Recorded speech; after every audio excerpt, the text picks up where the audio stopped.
কোন বান্দা যখন অপরাধ করে, কোন বান্দা যখন অন্যায় করে, নিজে নিজে যখন বুঝতে পারে আমি অপরাধ করেছি, অন্যায় করেছি, আমি আমার নফসের সাথে জুলুম করেছি, বান্দা তুই ক্ষমা চা, আমি আল্লাহর কাছে ইস্তেগফার পাঠ কর।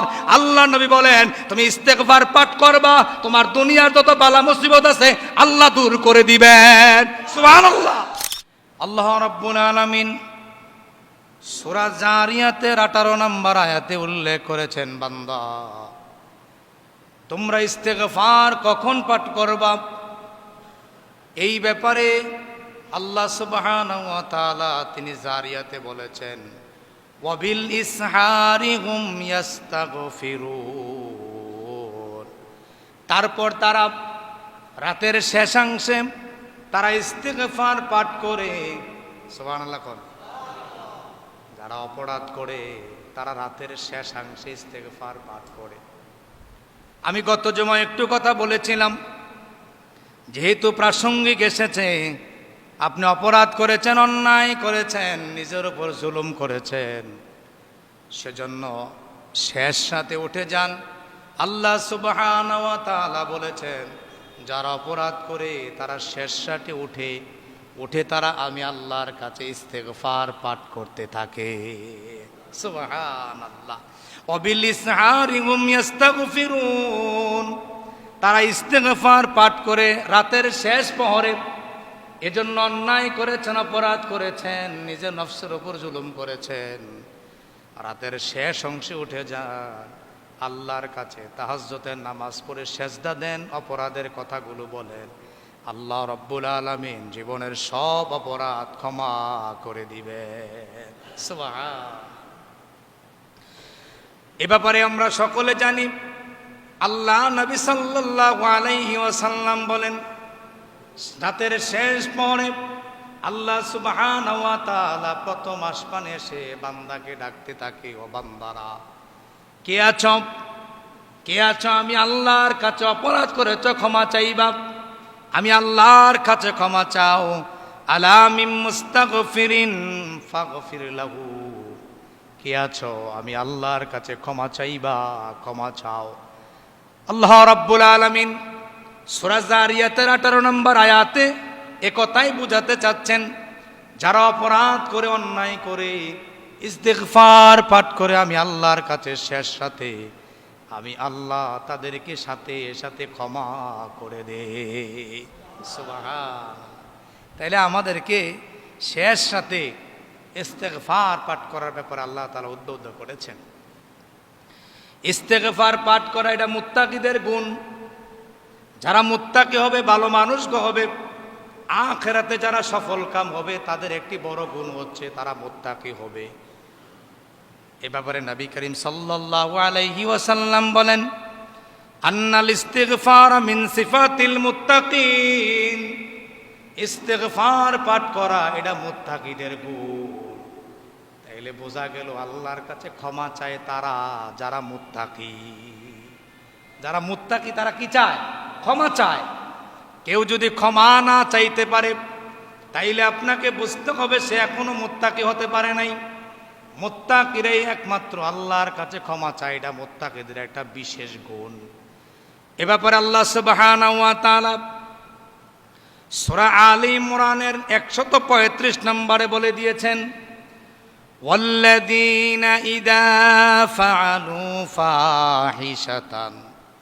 যখন বান্দা তুমি এমন একটা ফাহেসা কাজ করে ফেলেছ, তুমি কোনো খারাপ কাজ, ফাহেসা কাজ করে ফেলেছ, ওয়া ইযা ফাইলু ফাহিশা, যখন তুমি কোনো ফাহেসা কাজ করে ফেলবে, আও যালামু আনফুসাহুম, নিজের উপর জুলুম করে ফেললা। এমন হয়ে যায় আমরা আমাদের চলার পথে নিজের উপর জুলুম করে ফেলি, মানুষের ছলে ফলে নিজের ব্যক্তিগত কুমন্ত্রণায় পড়ে আমরা অপরাধ করে বসি। আল্লাহ বলেন যারা ইজা ফাআলু ফাহিশা, যারা ফাহেসা কাজ করে ফেলে, গুনার কাজ করে বসে, আও যালামু আনফুসাহুম, নিজের উপর জুলুম করে, তারা যেন যাকারুল্লাহ, সাথে সাথে আমি আল্লাহর কথা স্মরণ করে। সুবহান। তাইলে যেখানেই খারাপ কাজ সেখানে কাকে স্মরণ করতে হবে? সবাই বলেন, কারে স্মরণ করতে হবে? আল্লাহকে স্মরণ করতে হবে। এরপর আল্লাহ তাআলা কি বলে শুনেন, আমাকে যে স্মরণ করবা, কেমনে স্মরণ করবা? ফাস্তাগফিরু, তুমি আমি আল্লাহর কাছে ক্ষমা চাও, লিযুনুবিহিম, তুমি যে অপরাধ করেছো সেই অপরাধের জন্য। সুবহান, দেখছেন আল্লাহ কি সুন্দর করে শিখিয়ে দিলেন। তুমি যখনই অপরাধ করো, নিজের উপর জুলুম করে ফেলো, যাকারুল্লাহ, আমি আল্লাহকে স্মরণ করো। কারে স্মরণ করতে বলছে? আমরা এখন বিপদে পড়ে অনেকে আছে আল্লাহরে স্মরণ করি না, বিভিন্ন জায়গায় যাই। আল্লাহ কয় আমার কাছে স্মরণ কর, কোথাও যাইস না, কোথাও যাওয়ার প্রয়োজন নাই, আমি আল্লাহর কথা স্মরণ করো। ফাস্তাগফিরু, এবং আমি আল্লাহর কাছে ক্ষমা চাও, লিযুনুবিহিম, তুমি যে অপরাধটা করেছো, তুমি যে গুনাহটা করেছো, সেই গুনার জন্য আমি আল্লাহর কাছে ইস্তেগফার পাঠ করো। সুবহান।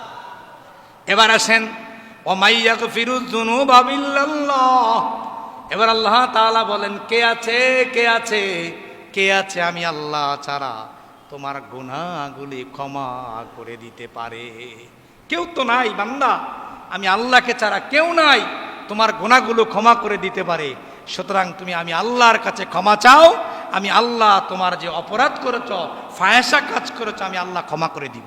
সুবহান। তাইলে এই আয়াত প্রমাণ করলো, আপনি যখনই গুনাহ হয় সাথে সাথে কি চান?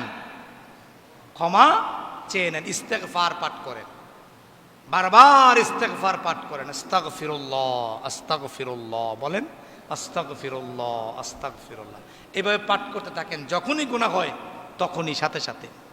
এরপরে খেয়াল করুন, সূরা নিসার 10 নম্বর আয়াতে আল্লাহ তাআলা আবার বলছেন, ওয়ামান ইয়ামাল সুআন আও ইয়াজলিম নাফসাহু সুম্মা ইয়াস্তাগফিরিল্লাহ। বান্দা, ওয়ামান ইয়ামাল সুআ, যখন তোমরা অপরাধ করো, যখন তোমরা গুনার কাজ করে ফেলো, তোমরা যখন গুনার কাজগুলো করে বসো, ফাহেশা কাজ করে লাও, পাপের কাজ করে বসো, আও ইয়াজলিম নাফসাহু, অথবা নিজের উপরে জুলুম করো, গুনার কাজ করাই হচ্ছে নিজের উপর একটা জুলুমের কাজ। নিজের উপর যখন জুলুম করো, সুম্মা ইয়াস্তাগফিরুল্লাহ, বান্দার সাথে সাথে আমি আল্লাহর কাছে ক্ষমা চাও। আমি আল্লাহর ইস্তেগফার কি করো? পাঠ করো, দেরি করিস না বান্দা। এরপর এরপর আয়াতের পরের অংশে বলেন, ইয়াজিদিল্লাহ গফুরার রহিমা। বান্দা, যেই জায়গাটায় অপরাধ করেছ ওই জায়গায় ক্ষমা চাও, ওই জায়গায় ইস্তেগফার পাঠ করো, আমি আল্লাহ সাথে সাথে ক্ষমা করে দিব। আবার বলেন সুবহানাল্লাহ। মনে করেন আপনি পরমতলা বাজারে একটা অপরাধ করছেন। কোথায়? এই বাজারে অপরাধ করছেন। এখন আপনি সিদ্ধান্ত নিলেন ক্ষমা তো চাও, এই যাবে বহু সময় আছে। আল্লাহ বলেন, বান্দা না, তুমি পরমতলা বাজারে অপরাধ করেছো, সেই জায়গায় তুমি অপরাধকে স্বীকৃতি দাও এবং সেই জায়গায় আমি আল্লাহর উপর ইস্তেগফার পাঠ করো। বান্দা, তুই দেরি করিস না।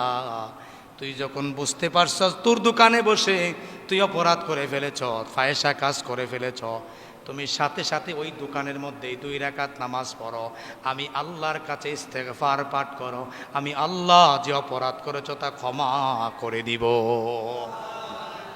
কি বুঝছেন? অপরাধ করছেন আজকে, মাফ চাইবেন 1 বছর পরে, এমন বুঝছেন নাকি সাথে সাথে? ইয়াজিদিল্লাহ, আল্লাহ বলেন ওই জায়গায় ক্ষমা চাও, দেরি করা যাবে না। আপনি মনে করেন কারোর সাথে খারাপ আচরণ করেছেন, অন্যায় করেছেন, অপরাধ করেছেন, বুঝতে পারেন নাই। বান্দা, তুমি যখন অপরাধ করার পরে বুঝছো, আগের আয়াতে বলছে ক্ষমা চাও, ইস্তেগফার পাঠ করো, পরের আয়াতে বলছে তুমি যেই জায়গা অপরাধ করেছো তাৎক্ষণিক বুঝতে পারছো, তাৎক্ষণিক ইস্তেগফার পাঠ করে নাও। সূরা নিসা 10 নম্বর আয়াত, সূরা নিসার 10 নম্বর আয়াত দলিল দিয়ে গেলাম। তাইলে বোঝা গেল অপরাধ যেখানে হবে সেই জায়গায় ক্ষমা চাইতে হবে। অপরাধ যেই জায়গায় হবে সেই জায়গায় দাঁড়াই আল্লাহর কাছে ইস্তেগফার পাঠ করতে হবে। এজন্য আসুন সবাই হৃদয় থেকে কয়েকবার ইস্তেগফার পাঠ করি। বলুন আস্তাগফিরুল্লাহ, আবার বলুন আস্তাগফিরুল্লাহ, সবাই একসাথে বলুন আস্তাগফিরুল্লাহ। এটা সহজ না, না কঠিন? তাহলে আবার বলেন আস্তাগফিরুল্লাহ, আস্তাগফিরুল্লাহ। আর মনে মনে কল্পনা করেন, আল্লাহ আমি যে চাস্তু ভাইয়ের সাথে খারাপ আচরণ করলাম, আমি যে ওই পাড়ার ইমাম সাহেবের সাথে খারাপ আচরণ করলাম, এটা তো ভালো করি নাই। আস্তাগফিরুল্লাহ, আল্লাহ তুমি আমারে ক্ষমা করে দাও। বলেন আমিন। এবার আসেন, যারা ইস্তেগফার পাঠ করে দুনিয়ার বালা মুসিবত যা আছে আল্লাহ সুবহানাহু ওয়া তাআলা দূর করে দেন। সুবহানাল্লাহ কোন? আল্লাহ নবী সাল্লাল্লাহু আলাইহি ওয়াসাল্লাম বলেন, আন্নাল ইস্তিগফারা ইয়াজলিবুল খায়রাতি ওয়াল বারাকাতি ওয়া ইয়াদফাউল বালা। কোন বান্দা যখন অপরাধ করে, কোন বান্দা যখন অন্যায় করে, নিজে নিজে যখন বুঝতে পারে আমি অপরাধ করেছি, অন্যায় করেছি, আমি আমার নফসের সাথে জুলুম করেছি, বান্দা তুই ক্ষমা চা, আমি আল্লাহর কাছে ইস্তেগফার পাঠ কর। আল্লাহ নবী বলেন, তুমি ইস্তেগফার পাঠ করবা, তোমার দুনিয়ার যত বালা মুসিবত আছে আল্লাহ দূর করে দিবেন। সুবহানাল্লাহ। জীবন চলার পথে জীবনের আঁকে কত অপরাধ থাকে, কত যন্ত্রণা থাকে, কত বিপদ থাকে, কত মুসিবত থাকে। মুসিবতে পড়েছেন, সাথে সাথে বসে বসে ইস্তেগফার পাঠ করেন, আস্তাগফিরুল্লাহ, আস্তাগফিরুল্লাহ, আস্তাগফিরুল্লাহ। বিপদ থেকে উদ্ধার করার মালিক কে? আমি আমার জীবনে, ব্যক্তি জীবনে অনেক জায়গা অপরাধে পড়েছি, অন্যায় করেছি, নিজে যখন বুঝতে পেরেছি ইস্তেগফার পাঠ করতে শুরু করে দিয়েছি, ব্যক্তি জীবনে অনেক ফলাফল পেয়েছি। আল্লাহর সাথে সাথে বিপদ থেকে উদ্ধার করে দিয়েছে। আমরা কিন্তু এখন বিপদে পড়লে ইস্তেগফার পাঠ করি না, শুধু আসি দৌড়াদৌড়ি তালে, কোন দিকে দৌড় দেব, কোথায় যাব, সেটা না করে আপনি বসে যান, বসে ইস্তেগফার পাঠ করেন হৃদয় থেকে, দেখবেন বালা মুসিবত দূর করে দিবে। নবী সাল্লাল্লাহু আলাইহি ওয়াসাল্লাম ঘোষণা করেছেন। এই ঘোষণা কি সত্য নাকি মিথ্যা? জোরে বলেন, সত্য নাকি মিথ্যা? সুতরাং ইস্তেগফার পড়ার ব্যাপারে অভ্যস্ত হতে হবে। আল্লাহর পয়গম্বর নূহ আলাইহিস সালাতু ওয়াস সালাম তার জাতির লোকদেরকে, কওমেরকে আদেশ করলেন, ও আমার কওমের লোকেরা, তোমরা আল্লাহর কাছে ইস্তেগফার পাঠ করো। কার কাছে? তিনি কিভাবে অর্ডার করছে খেয়াল করেন। সূরা নূহের 10 নম্বর আয়াত আল্লাহ সুবহানাহু ওয়া তাআলা উল্লেখ করেছেন, ফাকুলতু আস্তাগফিরু রাব্বাকুম ইন্নাহু কানা গাফফারা। আল্লাহ সুবহানাহু ওয়া তাআলা এই কথাটা কোট করে দিয়েছেন। নূহ আলাইহিস সালাতু ওয়াস সালাম তার জাতির লোকদেরকে বললেন, ফাকুল তাস্তাগফিরু, তোমরা আল্লাহর কাছে ক্ষমা চাও, আল্লাহর কাছে ইস্তেগফার পাঠ করো। সুবহানাল্লাহ। তিনি কি সুন্দর করে বলেছেন, রব্বাকুম, তোমাদের রবের কাছে। তাইলে ইস্তেগফার পাঠ করতে হবে কার কাছে? জোরে কোন, কার কাছে? ক্ষমা চাইতে হবে কার কাছে? এবারের পর আল্লাহ তাআলা বলেন, ইন্নাহু কানা গাফফারা। আল্লাহর চাইতে ক্ষমা করার মতো বেশি কি আছে? আল্লাহ অতি ক্ষমাশীল, অতি দয়ালু। সুবহানাল্লাহ। কি বুঝেছেন? আল্লাহ নিজেই বলতেছেন, আল্লাহর চাইতে এত বড় ক্ষমাশীল আর কেউ নাই পৃথিবীতে। ইউরসিলিস সামা আলাইকুম মিদরারা। আল্লাহ বলেন, তুমি যখন ইস্তেগফার পাঠ করবা, জমিনে খরা দেখা দিয়েছে, দীর্ঘদিন বৃষ্টি হয় না। আমরা গত বছরও দেখেছি অনেক জায়গাতে বৃষ্টি না হওয়ার কারণে দীর্ঘদিন বৃষ্টি হয় না। মানুষ নামাজ আদায় করেছে, মানুষ বিভিন্নভাবে দোয়া করেছে।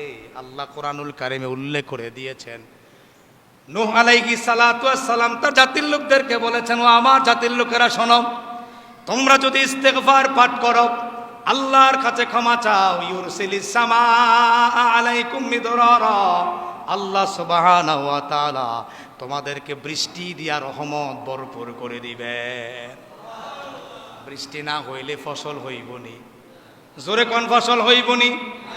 পুকুরে মাছ পাইবেননি, বৃক্ষগুলোতে ফল দিবনি, সব জায়গাতে ফলহীন হয়ে যাবে, সব জায়গাতে ফসলহীন হয়ে যাবে, মরুভূমি হয়ে যাবে পৃথিবী।